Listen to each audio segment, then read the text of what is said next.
Hello everyone and welcome to a new series, Miscellaneous Python. In this series, I will be covering topics that are not essential but highly recommended for you to know. Okay, so there are four major things that I will be covering in this small series.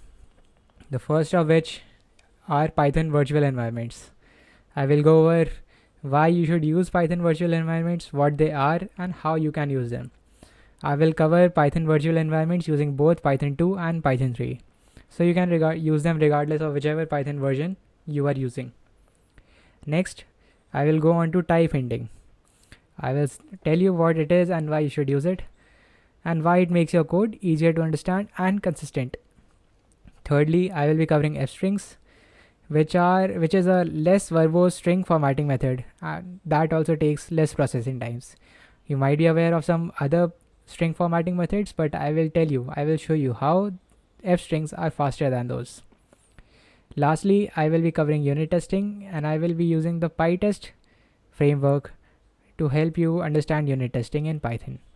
I will also tell you why you should use and write unit tests and how PyTest, especially the PyTest framework, it makes your life easier. But only these four things are not the only things that are recommended. There are some IDEs and development environments that I highly recommend you to use. For example, if you are using Python for general purpose programming, I recommend you to use the PyCharm IDE.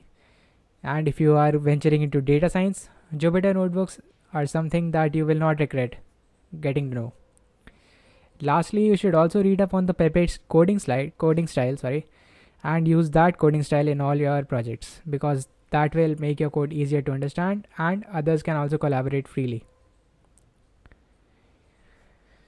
I will only tell you the name or the basic details of any tool or technique in this series.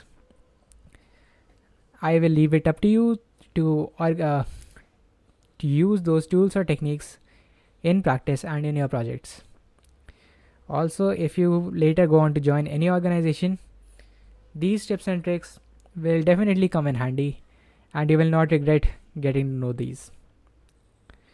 Also, lastly, if you feel that any other topic or important area has been missed out and you want it to be covered or you want me to tell you about it, please feel free to leave it in the comments below and subscribe so that you can know when I make a video about it or a series about it.